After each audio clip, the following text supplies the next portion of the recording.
Estamos apresentando mais uma Escola de Pais para tratar dos problemas de linguagem.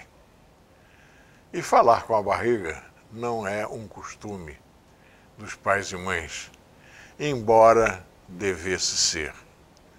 Porque a criança, o feto, ouve. O feto vai se habituando com o ritmo da fala, com a melodia das frases, e já está comprovado que ele aprende a falar muito mais rapidamente quando os pais se dedicam a conversar com ele ainda na barriga da mãe.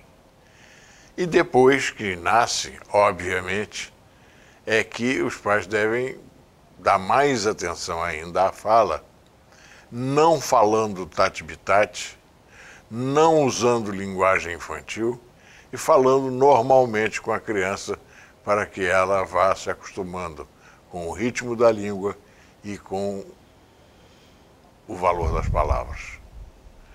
Nós estamos aqui hoje com uma convidada especial que o Dr. Edson vai apresentar. Hoje a gente vai receber a professora Fabrícia Lois. Ela é professora da Escola de Fonoaudiologia da Universidade Veiga de Almeida, é mestre em Ciências da Saúde do Instituto Fernandes Figueira da Fiocruz. Muito obrigado pela sua presença. Como é que é esse desenvolvimento da fala?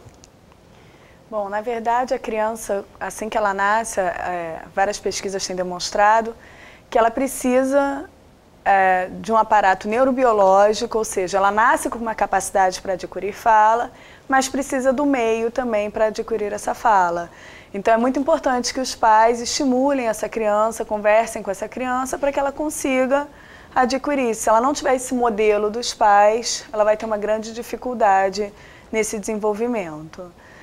E tem algumas etapas que são esperadas de acordo com a faixa etária da criança. Então, por volta do 4º ao 6º, às vezes 7º mês, é esperado que ela tenha o balbucio. O que seria o balbucio, né? É a pronúncia repetida de algumas sílabas, já consoante vogal, então babá, babá, mamá, mamá. Que pais e mães fazem questão de ouvir mamãe e papai. Exatamente, já dizem que é as primeiras palavras, né? E a criança ainda está nessa fase do balbucio, aprendendo a movimentar os órgãos da fala, na verdade, para começar, mas no futuro, a adquirir as primeiras palavras. Então, as primeiras palavras são esperadas mais ou menos na faixa de 1 ano de idade, palavras já com significado. Então, aí sim, né, o mamá seria só para mamãe e não para qualquer outra coisa. Ela não olharia a bola e falaria mamá, e sim só para mãe. Então, as palavras já começam a ter um significado e vão surgindo aos poucos as primeiras palavras.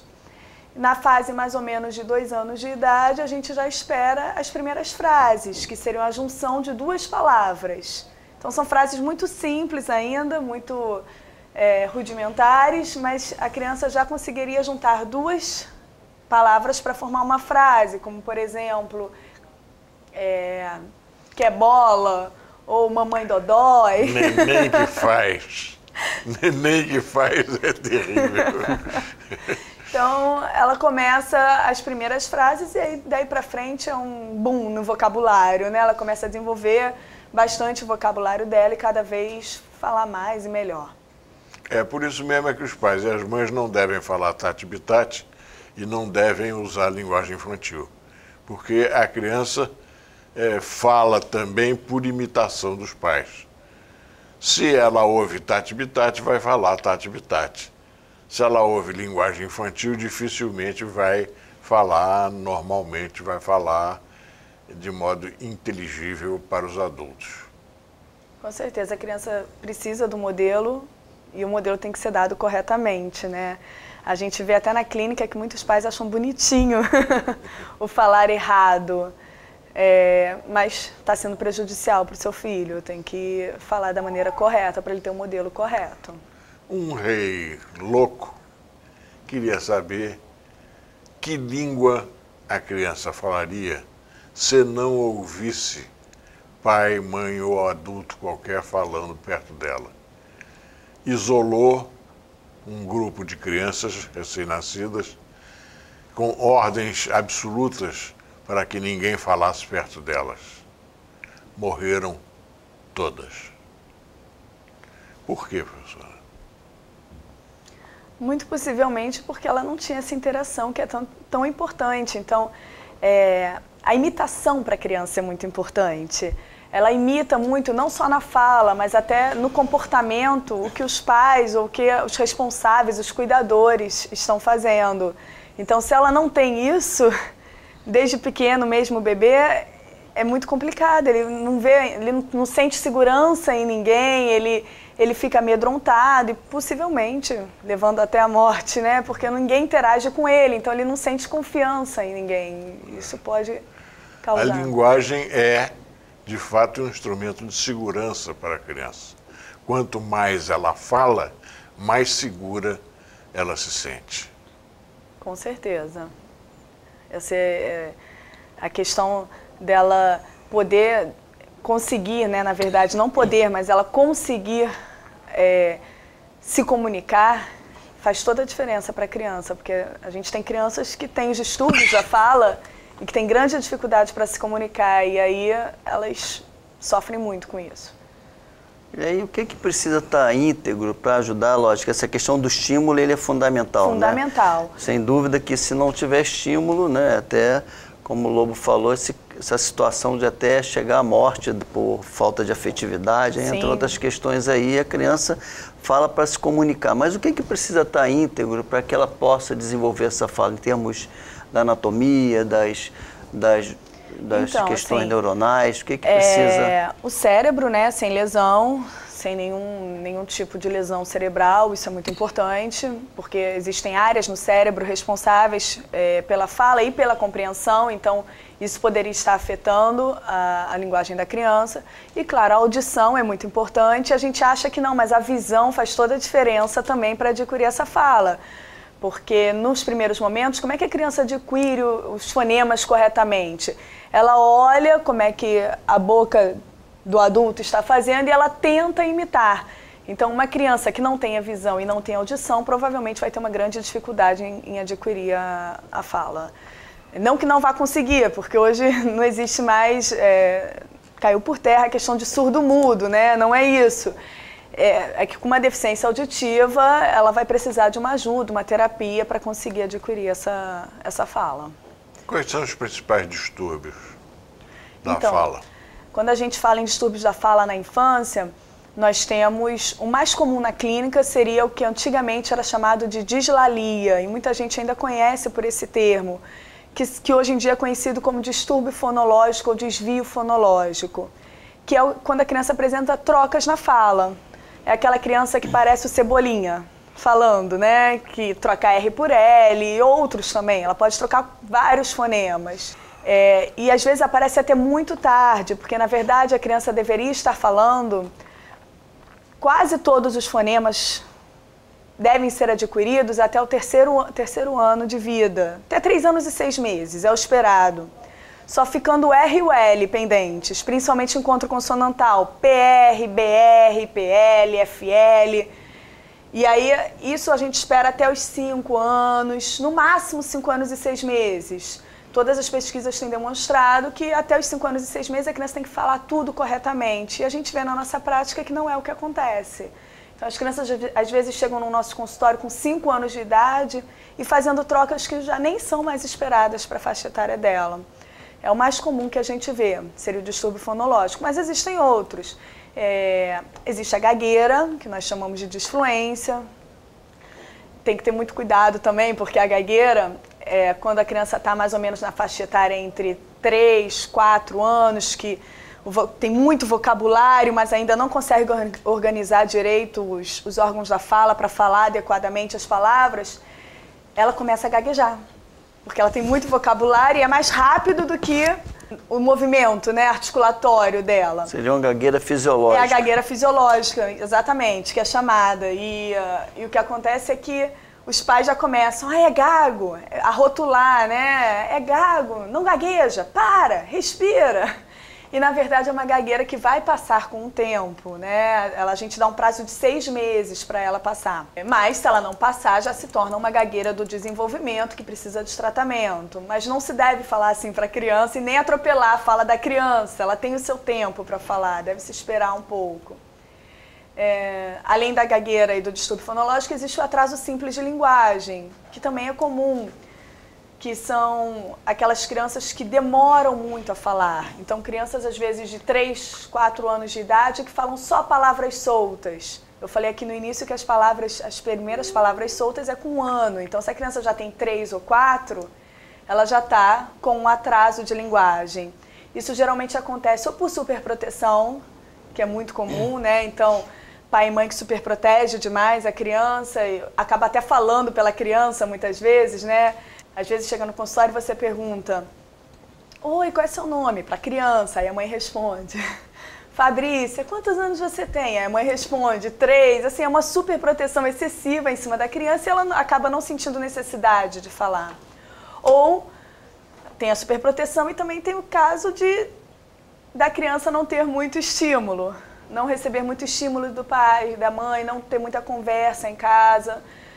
A gente sabe, isso tem sido publicado, enfim, que 10 minutos diários de conversa para a criança já é o suficiente para ela desenvolver um vocabulário. Então, se o pai chega cansado, que eu sei que todo mundo chega, né, do trabalho, ou a mãe, mas brinca 10 minutos com a criança, conversando com ela, por dia, já é o suficiente para ela adquirir um vocabulário. Então, tem o caso da superproteção e tem o caso também dos pais que às vezes não têm paciência, estão cansados mesmo e acabam deixando de conversar com os filhos. Isso pode provocar um atraso de linguagem. Esses são os mais comuns, nós temos outros também, mas esses são os mais comuns. Às vezes eu falo com os pais essa questão de que a criança, todo mundo fala para se comunicar, né? Então, às vezes a criança aponta alguma coisa e imediatamente os pais pegam o objeto. Então, ela fica desestimulada de falar, porque o que ela está precisando, o que ela precisa se comunicar, ela está se comunicando, né? Sim, ela tem tudo na mão, na verdade, né? Isso a gente fala muito para os pais também, que sempre que der alguma coisa, a criança pedir alguma coisa e eles forem dar essa coisa, que eles nomeiem. Porque é importante que aí a criança vai adquirindo vocabulário, vai conhecendo o significado das coisas. Então, a criança pediu um copo, apontou para o copo. Ele pegar o copo e falar: toma, aqui é o copo. E não usar o tati-bitati, que nem foi dito aqui, né? Toma o copinho, o topinho, né? Ou algum diminutivo desses. Usar a palavra correta sempre com a criança. Isso é muito importante. Esse modelo é muito importante, é essencial. E como é que uma vez feito um diagnóstico de um distúrbio de linguagem, distúrbio de fala, como é que é esse acompanhamento? Então, geralmente é de 1 a 2 vezes por semana o atendimento fonoaudiológico e são passadas, por exemplo, se for um atraso simples de linguagem, às vezes nem precisa muito da terapia fonoaudiológica. A gente até conversa com os pais que um pequeno estímulo, uma orientação aos pais, ou até colocar a criança na escola ou na creche já vai ajudar muito a desenvolver aquela fala, aquela linguagem da criança.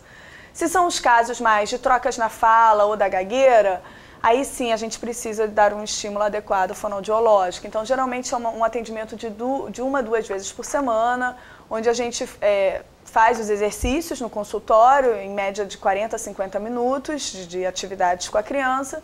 E eu, particularmente, gosto de passar muita coisa para casa, porque se a gente para pensar 40 minutos por dia ou 80 minutos por semana é muito pouco para desenvolver aquela fala, né? Então eu gosto de passar sempre alguma atividade para casa e aí nisso os pais têm que nos ajudar e colaborar na realização. Participam também mais, né? Tem que participar. Os pais ou quem fica com a criança, sim, sem né? dúvida. Porque às vezes a criança fica com a avó, fica com a babá, eu chamo também para o consultório, vem ver como eu estou fazendo para você poder cobrar da criança em casa, ela poder fazer adequadamente. Então, quem for responsável pela criança, na verdade, não só os pais. E na gagueira, como é que não na gagueira fisiológica, como é que se faz um trabalho, para a gente ter uma noção de como é isso? Então, na gagueira, a gente tem todo um trabalho de respiração, de conscientização do problema e de criar estratégias para aquela criança lúdicas, é sempre muito na brincadeira, né? Também porque essas crianças sofrem bullying, né? Muito, né? Na escola, tem que então... trabalhar essa questão também. Né? Com certeza, principalmente dos amigos, né? Isso aí a gente já encaminha para um psicólogo, na verdade, porque toda a parte emocional e comportamental, a gente faz um encaminhamento para o psicólogo, para o próprio psicólogo resolver a questão, já que não é do nosso âmbito, né? Uhum. Nós, como fonoaudiólogos, vamos tratar a questão da respiração, da fala, criar estratégias para essa criança. Então, de repente, se ela fizer uma pausa antes de gaguejar, a gagueira não fique tão perceptível. E ela consegue ter um controle maior da fala e não gaguejar. É claro que isso tudo com a criança é sempre na brincadeira e não que nem com um adulto, né? Que já é de outra forma. Professora, por que é que uma criança que gagueja não gagueja quando canta? Porque, na verdade, é outra área do cérebro que atua durante o canto e não a mesma área da fala espontânea. Então, aí ela acaba não gaguejando quando canta. Também é muito comum que não gagueje quando lê. Quando ela faz uma leitura, ela não gagueja, porque é outra área do cérebro que atua. Interessante. Na fala espontânea tem uma área específica e responsável por todo um controle dos órgãos para a fala que está alterado e aí acaba fazendo que a criança gagueje na fala espontânea. Quando fala, né? E além do que você falou, o que de orientações para no dia a dia, no acompanhamento de uma criança, que outros estímulos os pais podem fazer, podem colaborar no desenvolvimento de uma boa linguagem, de uma boa fala em relação à criança? Eu acho que se a gente pensa desde do bebê, né, até a primeira infância, enfim, desde o recém-nascido até a primeira infância, a primeira coisa é não achar, é bebezinho, não vou nem conversar com ele. A gente tem que sempre conversar, mesmo sendo bebezinho, porque ele está ali adquirindo vocabulário. Se você fala com ele, mostra alguma coisa, algum objeto para ele, mesmo ele sendo bebezinho, ele está adquirindo um certo vocabulário. Ele pode ainda não conseguir se expressar, falar, mas ele está começando a internalizar aquilo que você falou para compreender o mundo. A maior orientação seria sempre conversar com seu filho, sempre nomear as coisas para o seu filho. A gente pode fazer isso até nas horas do dia a dia, como por exemplo, vou dar banho, então eu vou lavar o seu pé, eu vou lavar a sua mão. Você está nomeando as partes do corpo e que são fundamentais para ele adquirir a linguagem no futuro. Você está sempre conversando, sempre. O Bobo falou também em relação a conversar quando a criança vem da intraútero também. Também, é fundamental. É isso. E a criança reconhece, né? Ela realmente reconhece a melodia da voz. Se você canta sempre uma música para a criança, enquanto ela ainda está na gestação, né? Na barriga da mãe, quando você sai, você canta aquela música, ela abre um sorriso, ela reconhece o que aquela música. Então, isso tem sido mostrado e a gente vê realmente no dia a dia, né? Que é fundamental essa conversa com o bebê. Outra prática que os pais não costumam usar é traduzir para a criança determinadas palavras que ela emprega sem saber o valor real da palavra que está dizendo. Funcionar para ela como um dicionário. Ela diz a palavra, emprega mal a palavra, num sentido que não é o correto, e não deve ser corrigida. Ela deve ser orientada para o valor real daquela palavra. Isso é um trabalho que pai e mãe podem fazer e que vai enriquecer muito o vocabulário da criança, que tem uma certa atração por palavras diferentes. Sim, sem dúvida. Não adianta a gente só jogar as palavras, né? Como modelo, só jogar as palavras para as crianças. Nós temos que dar o significado dessas palavras e, como você disse, o significado adequado. Sem dúvida, faz toda a diferença. Essa orientação de falar para que o adulto fale no mesmo nível da criança, em termos que você falou da visão, né, que ajuda, tem importância essa orientação também? Tem importância por conta da aquisição da fala. Então, a criança, na verdade, está observando como são os movimentos dos lábios, da língua, para tentar reproduzi-los depois no futuro. Mas mais do que isso, é para você buscar a atenção da criança. Né? A criança tem uma facilidade muito grande de dispersar, de perder a atenção por o foco naquilo que você está falando. Então, se você está na mesma altura que ela, você consegue uma atenção maior da criança. Isso ajuda também na aquisição da fala, né? Porque a atenção é uma habilidade importante para você adquirir a fala. Os silvícolas brasileiros, quase todas as tribos, só conversam com criança abaixados. Eles descem ao nível da criança e falam com ela, porque já devem ter percebido que a criança presta atenção à boca e aprende vendo mais do que ouvindo. É uma boa prática que os adultos não silvícolas deviam usar também. Com certeza. Quando a gente brinca com a criança, na verdade, né, geralmente a gente senta no chão e aí a gente fica da mesma altura da criança. E nesse momento é que ela começa a adquirir o vocabulário e a linguagem. Nesse momento que ela está brincando com você. Então, através do lúdico, de você simbolizar, ou seja, fazer de conta com a criança, você pegar uma colherzinha, um pratinho, dar comidinha, dizer o que está dando de comidinha, as coisas do dia a dia dela, você transformar em brincadeira, na mesma altura que ela, vão fazer com que ela adquira a linguagem muito mais fácil, de uma maneira muito mais prazerosa, sem dúvida. Uma outra coisa que nós já tivemos até um programa aqui sobre o teste da orelhinha. Sim. Mas como o telespectador ele assiste um programa, não assiste o outro, qual é a importância do teste e quando ele deve ser realizado? Já que tem tudo a ver com a fala, né? Sim. A audição a ver com a fala. Sim. Quando é que, só para a gente reforçar para os nossos... Então, o teste da orelhinha ele deve ser realizado até o 3º mês de vida da criança. É claro que quanto mais cedo, melhor. Hoje em dia já está se batalhando para que ele seja realizado ainda na maternidade. Muitas maternidades já realizam esse teste, né? Já é lei, né? Já é lei, já é exatamente. Lei. Importante isso. Que os pais saibam disso, que já é lei. Já é lei. Na maternidade seria obrigatório ter o teste da orelhinha, né? Mas caso a maternidade não tenha, que né, na prática a gente sabe também que nem tudo funciona, o aparelho às vezes está quebrado, Já né? dizia um ex-presidente, na prática a teoria é outra. A teoria é outra, exatamente. Até o 3º mês de vida é o ideal, porque quanto antes a gente tiver esse diagnóstico de uma perda auditiva, o que esse teste nos dá? Ele não nos dá o grau de perda, mas ele nos diz, está funcionando adequadamente ou não está funcionando adequadamente a orelha interna. Nós temos a orelha externa e a interna. Então, ele nos diz como está funcionando a orelha da criança. Se der alterado, a gente já fica de sobreaviso que essa criança tem uma grande probabilidade de ter perda auditiva. Por que uma grande probabilidade? Porque pode ser que tenha algum líquido ali ainda, então que isso sane com o tempo, enfim.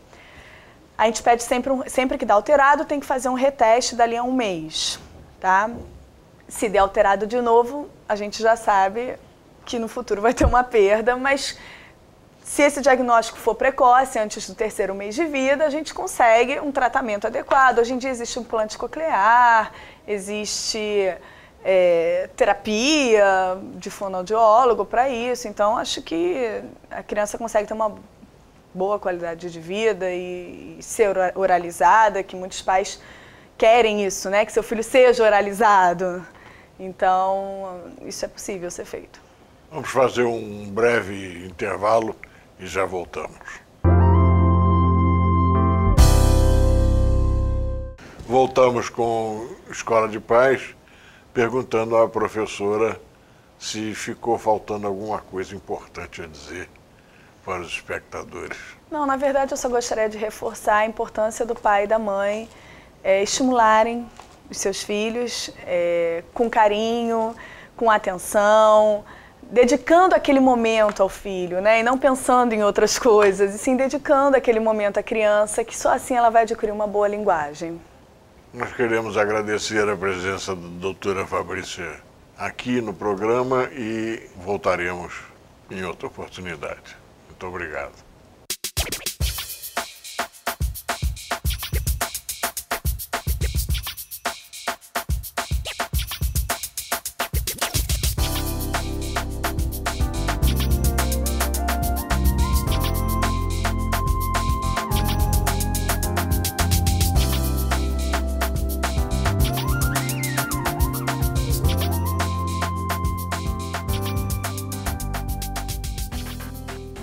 Se você tem alguma dúvida, um problema, uma sugestão, escreva para mim. Dr. Edson Liberal, Soperj, Sociedade de Pediatria do Rio de Janeiro, Rua da Assembleia, número 10, sala 1812, Centro CEP 20011-901, Rio de Janeiro.